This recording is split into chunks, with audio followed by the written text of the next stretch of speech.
فضای مجازی فوتبال اروپا چه خبر؟ لیورپول در دیداری تدارکاتی با تک گل دومینیک سوبوسلای رئال بتیس رو شکست داد. ترنت الکساندر آرنولد رو می‌بینید در حال امضای لباس رئال مادرید. ببین خودش هم بعدش نمیاد بیاد لباس رئال مادرید رو بپوشه. من که میگم بالاخره یه روزی به سانتیاگو برنابئو میاد. آرن سلات سرمربی جدید لیورپول میگه تمام تمرکزش در طول بازی روی تیمشه و حضور یا تعداد هوادارا از اهمیت خاصی براش برخوردار نیست. این حالا واکنش این سرمربی هلندیه. چند تا خبر نقل و انتقالاتی هم با هم دیگه بریم جلو. البته شایعه نقل و انتقالاتی پدرو نتو شایعات حضورش در تیم فوتبال لیورپول مطرحه. آنتواین گریزمان شایعات حضورش در لس آنجلس آمریکا مطرحه که بعید میدونم این اتفاق بیفته. رافینیا میگن که از استون ویلا اونای امری خانه به خدمت گرفتنش هست. آنتونیو سیلوا خیلی هم بازیکن خوبیه، شاید به منچستر بیاد. دنزل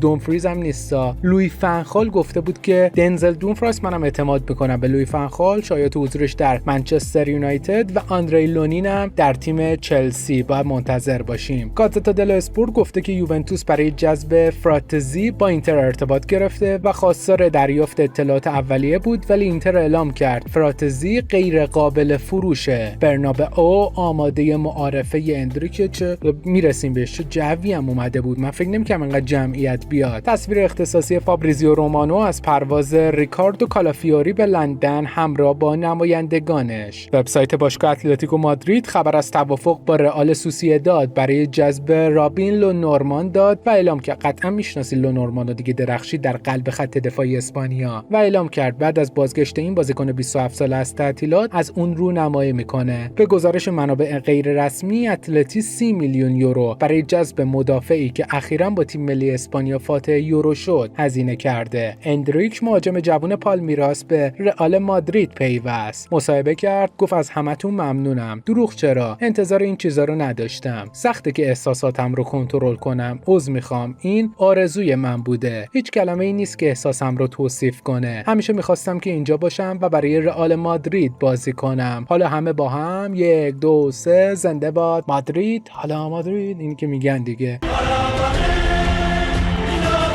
کیت دوم ناپولی برای فصل 2024-25 رو شما در تصویر میبینید. بفرمایید. آقا تاتنهام بهترین تیم خاورمیانه چیه؟ بهترین تیم انگلیس جام گرفت. انقدر هی میگید جام نمیگیریم این بود. ورلد چالش 2024 که به تاتنهامیا تعلق گرفت و سون هیومین که به نظرم تا حالا از جام رو از نزدیک ندیده و بازیکنای اسپرز که امیدوارم این یک سکوی پرشی باشه تا بتونیم تو پریمیر لیگ حداقل سهمیه‌ای با چمپیونز لیگو بگیریم. آقا تیم منتخب تاریخ بارسا رو ببینید. ویکتور والدز که به نظرم هیچ وقتم گلر مطمئنی نبود تو دروازه است. آلوز، پویول، رونالد کومن، اینیستا، بوسکتس، ژاوی، مارادونا، مسی، یوهان کرویف و رونالدینیو. چه تیمی داشتن، یعنی چه تیمی. منتخبشو بگی چه تیمیه. امانوئل آدبایوری مصاحبه کرده و گفته که در دوران حرفه‌ای چه اشتباهاتی مرتکب شدم. تو یه روز 4 ماشین جدید خریدم. اشتباه دیگه، من تو یه هفته 280,000 پوند در کلوب‌های شبانه خرج کردم. این صحبت امانوئل آدبایوره. خوزه لوئیس چیلاورت که به نظرم خیلیاتون باش خاطره دارید، 59 ساله شد. در طول دوران حرفه‌ای خودش 67 گل از جمله یه هتریک به ثمر رسوند. سایت گلم یه خبری رو کار کرد و گفت که اعتقاد بر اینه که لیورپول در حال بررسی پیشنهاد جدیدی برای آنتونی گوردون، خیلی هم بازیکن خوبیه که میتونه شامل انتقال بازیکنان به نیوکاسل به عنوان بخشی از این قرارداد باشه. ناپولی در حال آماده سازی پیشنهاد رسمی جدید برای بیلی گیلموره. اون برای پیوستن به ناپولی آماده است. تاتنهام هم با پیروزی 3-2 مقابل ویسل کوبه ژاپن یه جام در طول پیش فصل ژاپن به دست آورد. رئال مادرید برای پرداخت حقوق و پاداش کیلیان امباپه از بانک 130 میلیون یورو وام گرفت. پوشش جالب طرفدارای مصر به سبک دوران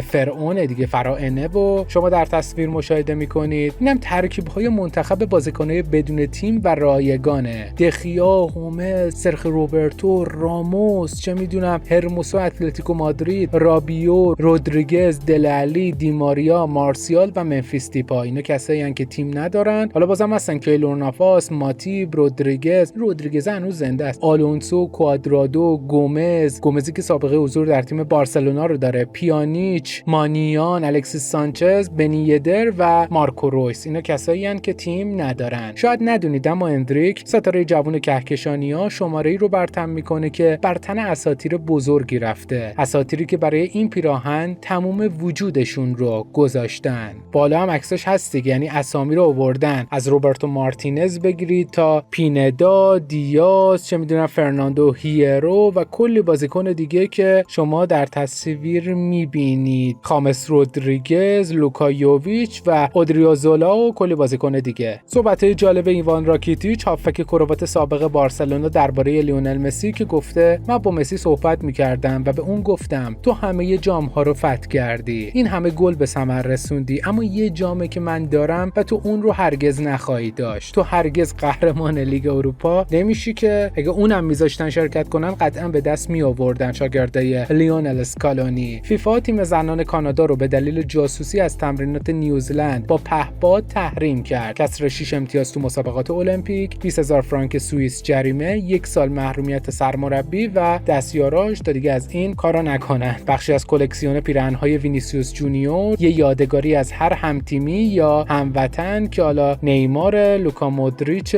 تونی کروز، بنزما و البته کریس رونالدو. اینتر هم در دیداری دوستانه 3-0 لاس پالماس رو شکست داد که مهدی طارمی ما درخشید. یه گل از روی نقطه پنالتی زد، یه گل هم زیلنسکی بهش پاس داد کات بک و اون کارو تموم کرد که رسانه‌های ایتالیایی میگن که اینا زوج خوبی میشن و اینا رو باید همزمان آقای سیمون اینزاگی بازی بده. به گزارش سان، تایرل مالاسیا فولبک منچستر یونایتد در روز 16 جولای هنگامی که با ماشین مارکوس رشفورد در حال تردد بوده تصادف نسبتاً شدیدی داشته. مالاسیا بعد از حادثه به بیمارستان منتقل شده و روز بعداً به تمرینات اضافه شده. در هنگام تصادف رشفورد در ماشین حضور نداشته. بالام رسمی باشگاه اتلتیکو مادرید استوان ساویچ بعد از 9 سال حضور از جمع روخ بلانکو جدا شد. کیلیان امباپه از زمان پیوستنش به رئال مادرید 5 برابر بیشتر از جود بلینگام پیراهن فروخته. تا اینجا هم دوست داشتید لطفاً دکمه لایک رو بزنید. ببین تا دقیقه 34 اعلام کنم که منچستر سیتی 2-1 از میلان عقبه. حالا نتیجه نهایی و قایش رو واسهتون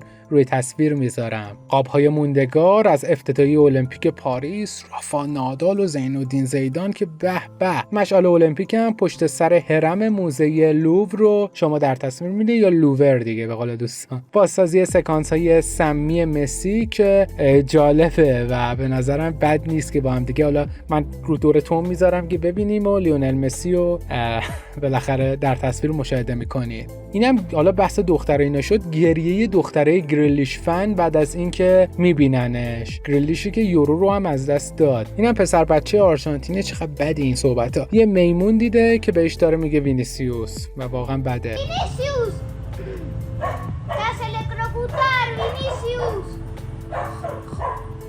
no así hacen los cerdos ese signo de وینیسیوس Mira cola. در مورد فوتبال المپیک صحبت کنیم که سامورایی‌ها دومین تیم صعود کننده به مرحله حذفی، دومین پیروزی با طعم دومین کلین شیت برای خروس‌ها که بله، امیدهای فرانسه 1-0 امید گینه رو شکست دادن و اونور امید ژاپن امید مالی رو برد. پست مشترک باشگاه اینتر و مهدی طارمی بعد از درخشش ستاره ایرانی مقابل لاس پالماس. آقا چلسی هم 4-1 به سلتیک باخت. سلتیکی البته تو این دور از مسابقات منچستر سیتی رو هم شکست داده. امیدوارم از این ویدیو لذت کافی رو برده باشید. لایک و سابسکرایب یادتون نره. دمتونم گرم. فعلا